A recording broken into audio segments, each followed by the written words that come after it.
믿음을 갖는다라고 하는 것은요, 사실 언제나 우리는 날마다 다른 사람들에 비해서 내게 아주 특별히 좋은 일이 있거나 아니면 아주 특별히 나쁜 일, 뭔가 다른 사람하고 굉장히 다른 삶이나 사건이 생긴다는 의미가 아니라 사실은 다 비슷비슷한 삶을 사는 거죠.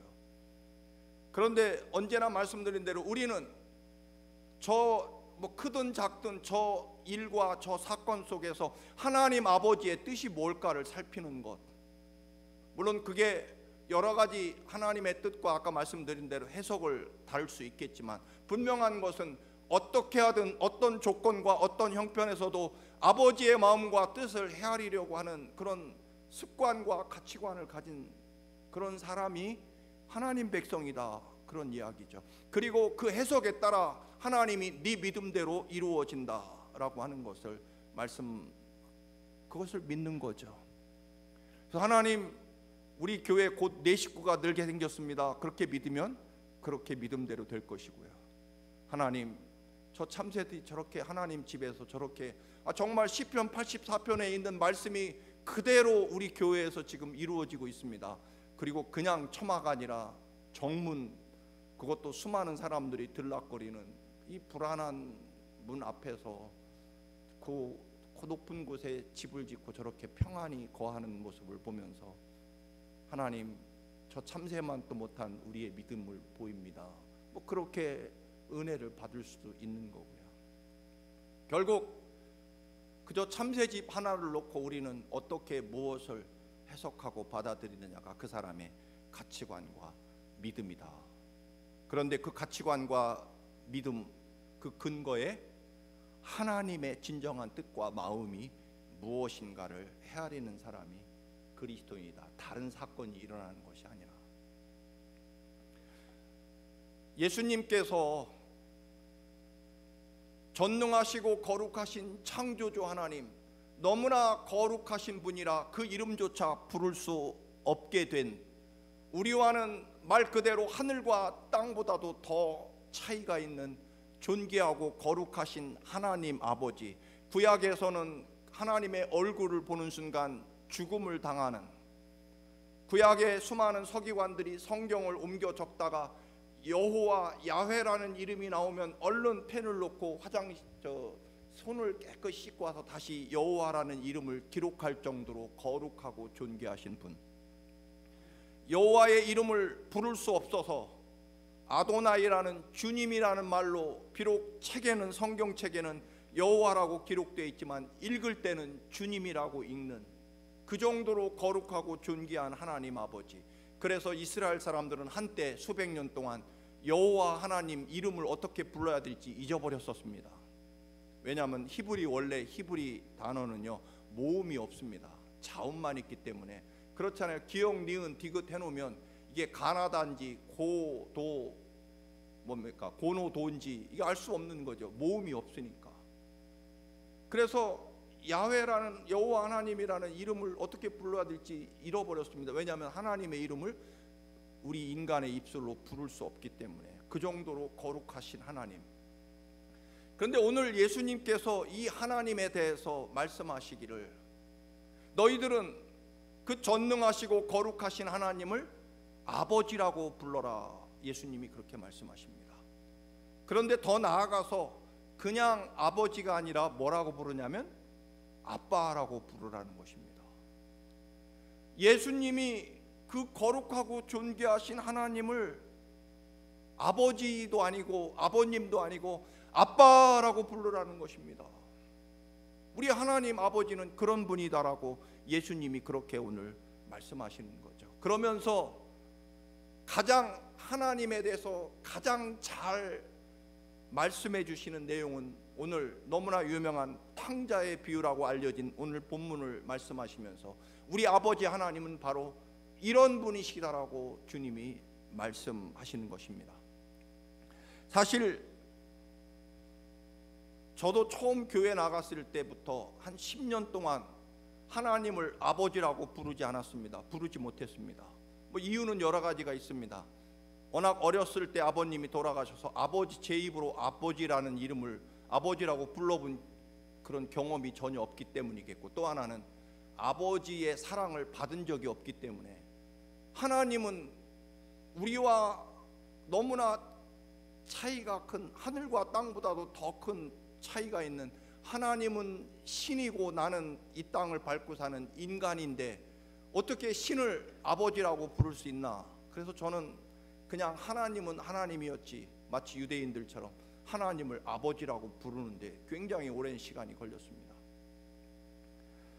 여러분은 하나님을 아버지, 아버님 혹은 아빠라고 부를 때 아마 감정이 또 저하고는 다를 것입니다.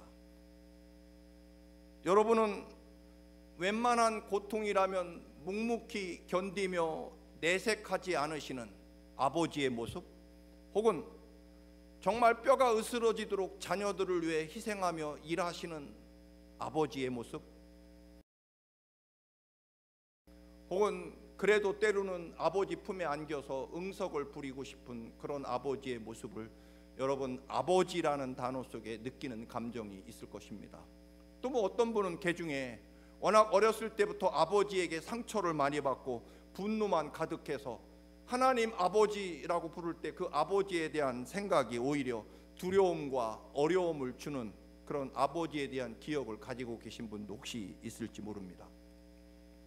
오늘 본문 잃어버린 아들의 비유, 혹은 어려운 말로 탕자의 비유라고 불리는 이 오늘 본문에서 쉽게 말해서 너희 아버지 하나님은 바로 이런 분이시다라고 그렇게 말씀합니다. 남존 여비 사상이 정말 투철하고요, 우리 조선시대보다 더하죠.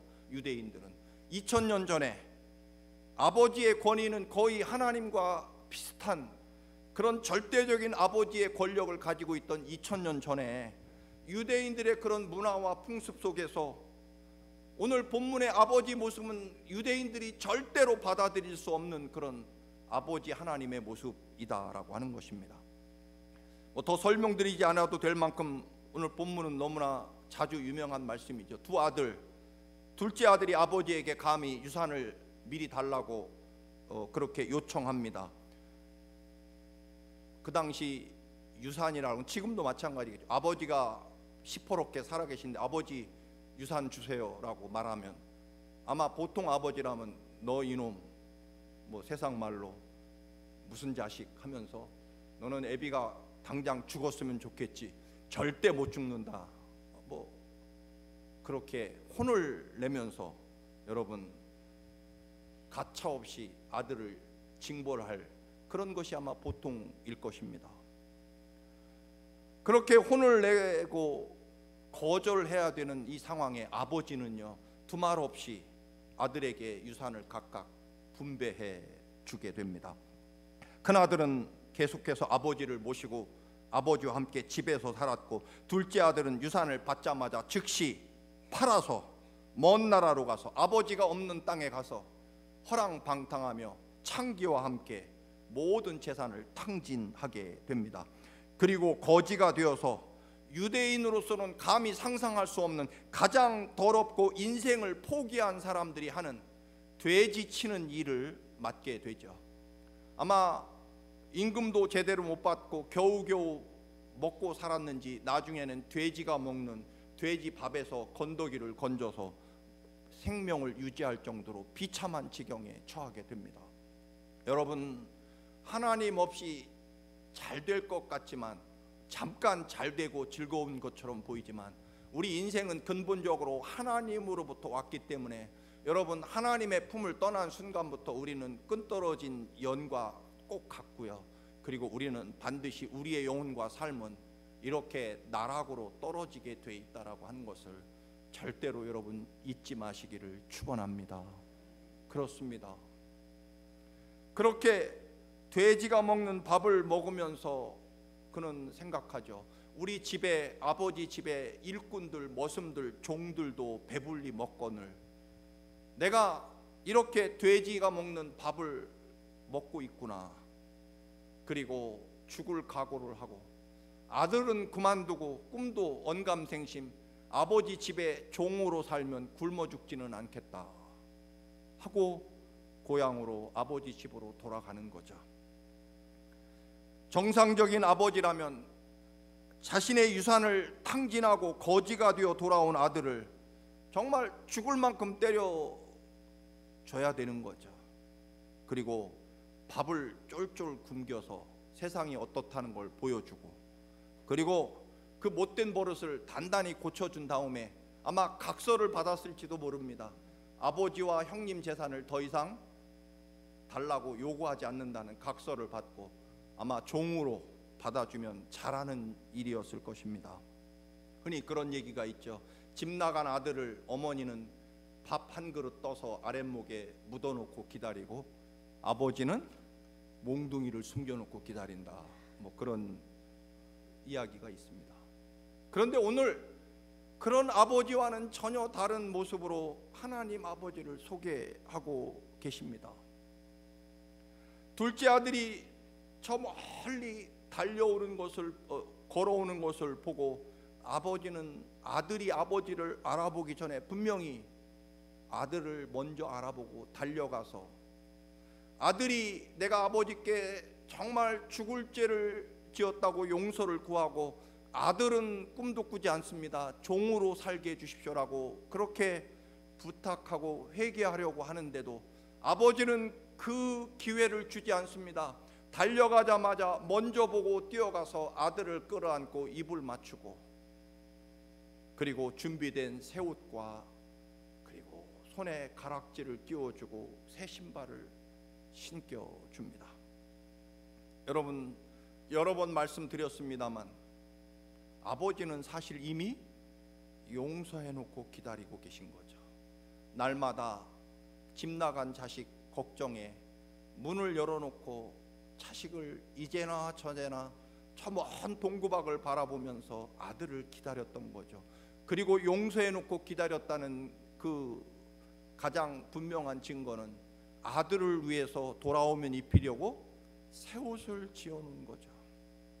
그리고 가락지, 반지라는 것은 아들이 내 상속자, 여전히 내 아들이고 상속자라는 증거로 반지를 준비해 놓고 있었고요.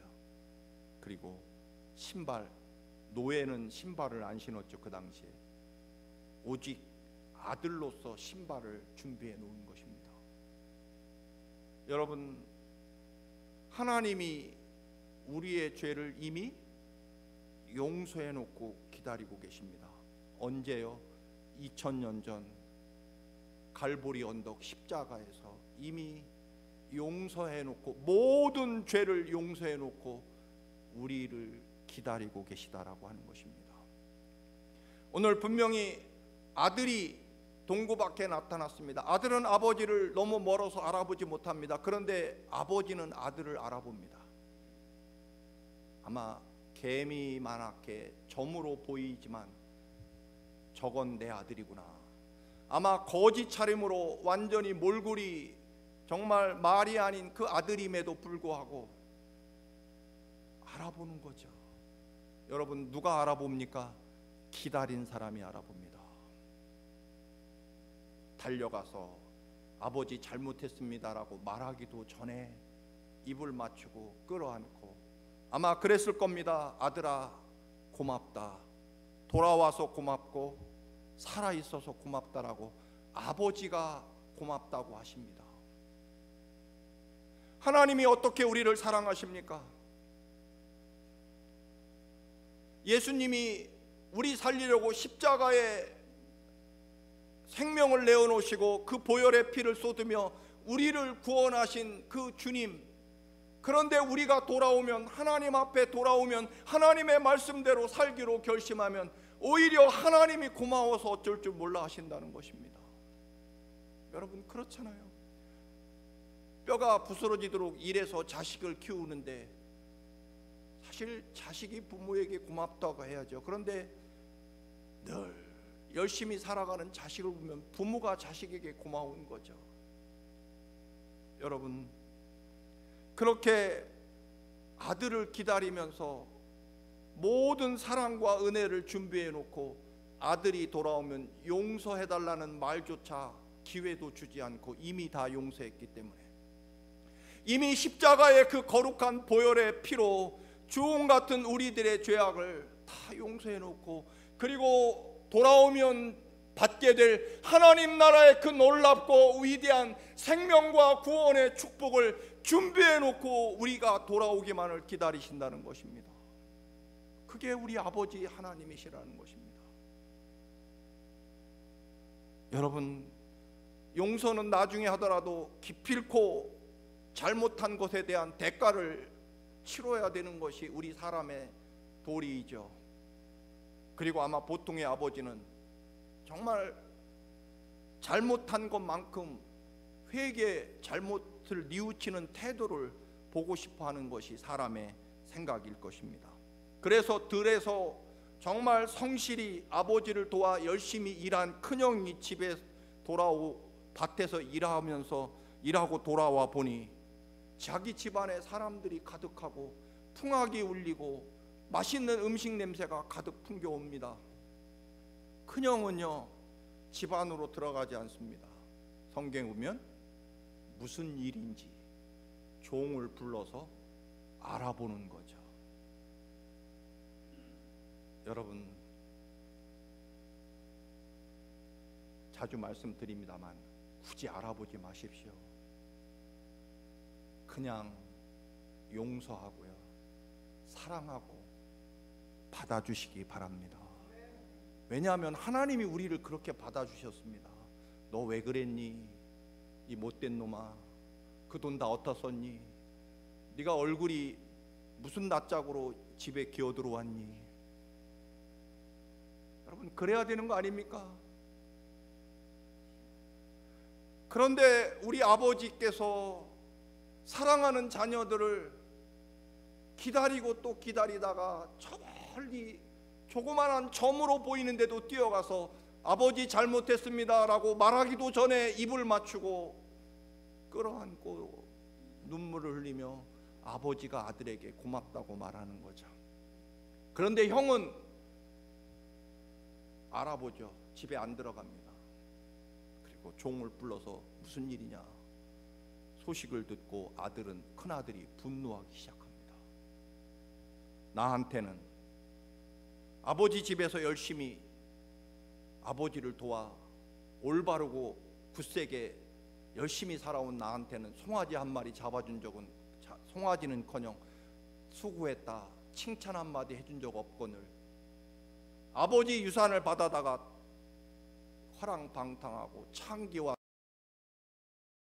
노란한 거지로 돌아온 이 녀석을 위해서 이렇게 잔치를 벌이고 송아지를 잡고 풍악을 울리다니 나는 절대로 그 집에 들어갈 수 없다라고 이번에는 큰아들이 집 밖에 나와서 들어가지 않는 거죠. 큰아들의 심정을 충분히 이해합니다. 아버지가 그 소식을 듣고 이번엔 또 큰아들 쫓아 얼른 달려나오죠. 아들아, 큰아들아, 내 장남 네 동생 아니냐? 그 동생이 죽은 줄 알았는데 이렇게 살아서 돌아왔지 않느냐? 이 애비의 마음을 알아다오 하고 오히려 큰아들에게 아버지가 이번에 작은 아들을 위해 사정하는 거죠. 애원하고 부탁합니다. 사실은 아버지의 권위로 야 이놈아 네 동생 아니냐, 형이 돼가지고 어찌 그 모양이냐, 그렇게 혼낼 수 있었겠죠. 그런데 아버지가 그 작은 방탕한 아들을 위해서 큰아들에게 사정하죠. 이 아버지의 마음을 이해해다오. 여러분, 형은요 비록 모범적으로 살았고요 집을 나가지 않았습니다. 아버지를 열심히 아버지 곁에서 같이 일하면서 아버지를 도와드렸습니다. 그런데 아버지 곁에서 순종하며 아버지 말씀을 따라 살았지만 무엇을 몰랐을까요? 아버지가 진정으로 기뻐하고 진정으로 아버지가 무엇을 원하는지 아버지의 마음을 뜻을 이해할 생각이 없었던 거죠. 왜냐하면 내가 열심히 아버지를 위해 살았으니까. 그러나 아버지가 진정으로 무엇을 원하시고 아버지의 뜻이 무엇이고 아버지가 무엇을 기뻐하는지에 관심이 없었습니다. 여러분, 하나님의 뜻을 여러분은 얼마나 알고 계십니까? 여러분 중에는 30년, 50년, 아니 70년 평생을 하나님의 교회 안에서 교회를 떠나지 않고 하나님 아버지의 말씀과 수많은 예배와 설교를 들었습니다. 아버지 집에서 거했습니다. 그래서 여러분, 척하면 척, 진짜 우리 아버지 하나님이 무엇을 진짜로 기뻐하시고 무엇을 진정으로 원하시는지 여러분 아버지의 마음을 알고 계십니까?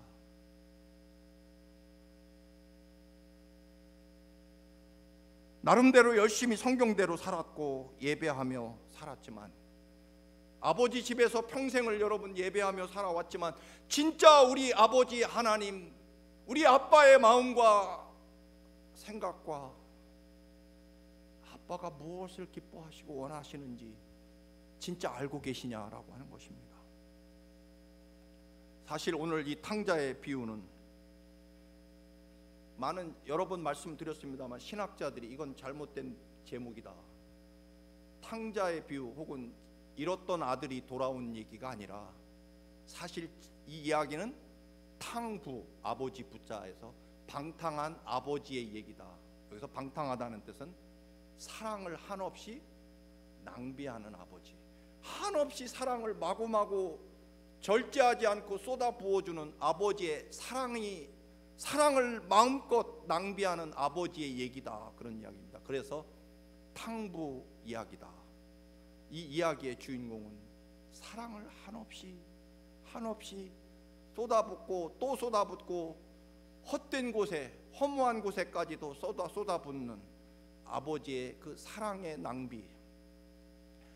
둘째 아들은 돈을 낭비해 재산을 낭비하고, 아버지는 사랑을 낭비하고, 큰 아들은 동생과 아버지를 잃어버리고 낭비하는, 결국 새 탕자의 이야기다라고 흔히 말합니다. 그런데 이 이야기는 아까 서두에 말씀드린 유대인들은 절대로 이걸 용납할 수 없습니다.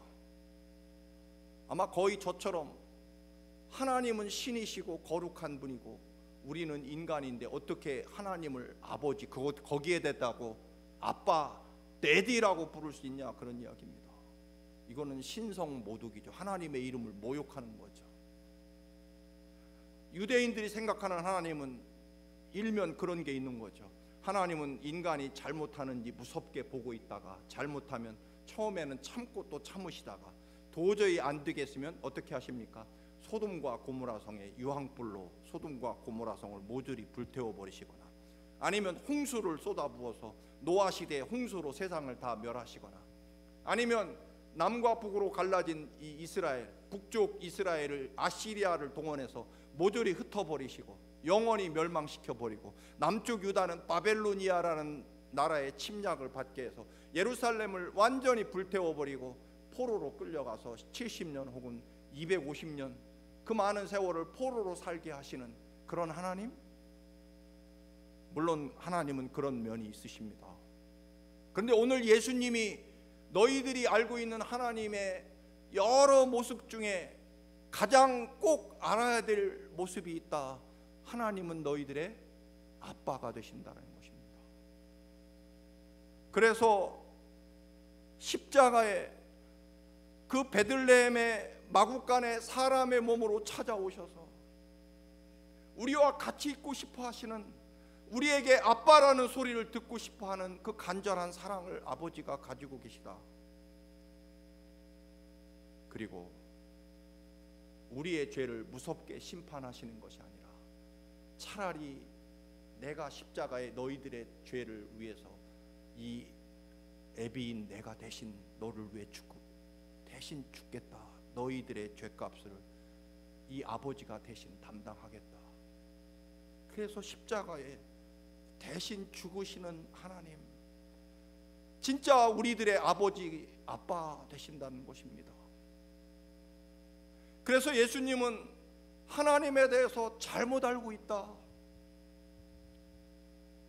너희들이 하나님이 얼마나 어디까지 너희들을 사랑하는지, 죽기까지 십자가에 피를 다 쏟으며 너희 살리려고 죽기까지 그토록 사랑하시는 아빠의 모습으로 하나님이 너희들에게 늘 가까이 하시고 싶어 하신다는 것입니다. 그 아버지의 간절한 사랑을 알면서 믿어야 된다는 것입니다.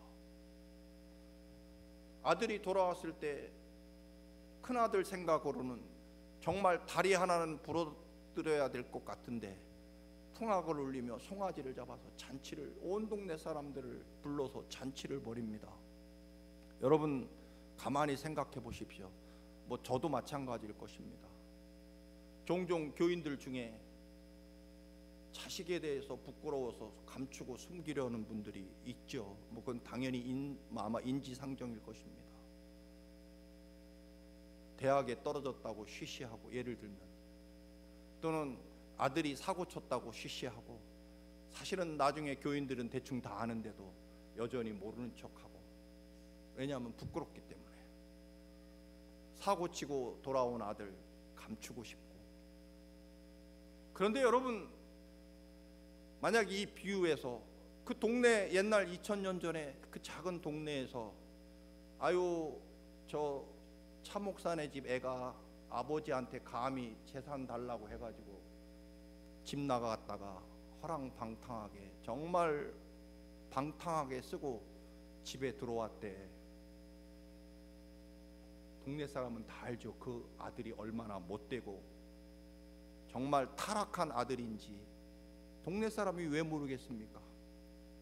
그런데 놀라운 것은요, 아버지는 끄떡하지 않습니다. 오히려 그 부끄러운 아들이 돌아왔는데도 감추거나 숨기려 하지 않고요, 동네 사람들 다 와서 불러다가 잔치를 벌입니다. 소를 잡고요, 그리고 거기에다가 밴드까지 불러서 풍악을 울리고 덩실덩실 춤을 춥니다. 세상에 그 부끄럽고 창피한 아들 돌아왔다고 말이죠. 모르는 동네에서 그런다면 이해가 되겠지만 그 녀석 얼마나 나쁜 녀석인지 동네 사람이 다 아는데, 나 같으면 다리 몽둥이를 부러뜨려야 되는 시원찮을 아들을 위해서 잔치를 벌인다는 겁니다. 우리는 종종 내가 큰아들처럼 여길 때가 있습니다. 왜냐하면 다른 사람보다 나는 그래도 열심히 성실하게 죄짓지 않고 잘 산다고 생각하기 때문에 우리는 종종 큰아들에게 내 입장을 맞추어서 하나님이 지금 오늘 본문의 얘기가 이해가 되지 않을 때가 종종 있습니다. 이거야말로 무시무시한 교만인 거죠. 여러분, 우리 아버지, 우리 아빠 하나님은요, 사실 우리가 얼마나 부끄럽고 추악하고 더러운 죄인인지 그거에 대해서 우리 아버지는요 개의치 않으십니다. 아예 기억조차 하지 않습니다. 왜냐하면 2000년 전에 예수 그리스도께서 우리 죄를 다, 그 더러운 죄악을 아들의 목숨으로 다 용서해 놓으시고, 우리가 돌아온 그 사실, 하나님 아버지께 어떤 부끄러움과 어떤 죄악과 어떤 아픔을 가지고 돌아오셔도 우리 아버지는 그게 기쁘신 겁니다. 바리새인들 앞에 창피한 줄 모르고 내 아들이 이렇게 살아서 돌아왔습니다. 여러분, 함께 잔치를 벌입시다. 그저 아들 살아온, 여전히 너는 내 아들이고 여전히 나는 너를 위해, 너 대신 죽을 만큼 사랑하는 나는 너의 아버지다. 여러분, 우리 얼마나 알고 보면 부끄러운 삶을 살아갑니까? 그런데도요, 우리 아빠 하나님은 자랑스러우신 겁니다. 정말 창피한 줄 모르고 부끄러운 줄 모르고 우리들을 자랑하시는 거죠. 성경에 보면 천사들에게, 하늘에서 한 영혼이 들어오면 천국에서 잔치를 벌이잖아요. 자랑하고 기뻐하시고, 이렇게까지 우리를 사랑하시는 아버지가 늘 내 곁에 나와 함께 하시고 나를 살리기 위하여 죽기까지 하시는 하나님의 사랑이 여러분에게 있으십니다. 무엇이 문제고 무엇이 걱정이고 무엇이 그리 문제가 되고 어렵습니까? 이토록 우리를 사랑하시는, 세상 말로 창피한 줄, 동네 창피한 줄 모르고 부끄러운 줄 모르고 내 아들 살아있는 것, 돌아온 것, 그거 하나 기쁘셔서 이렇게 온 동네 잔치를 벌이시는, 아들 사랑하는 것 외에는, 아들이 집으로 살아 돌아온 것 외에는 그 어떤 것도 바라보시지 않는 그 주님의, 우리 아버지의 사랑, 이 사랑이 있는데 여러분, 무엇이 그리도 두렵고 걱정되고 또 그렇게 가슴 아프고 힘이 드십니까? 여러분의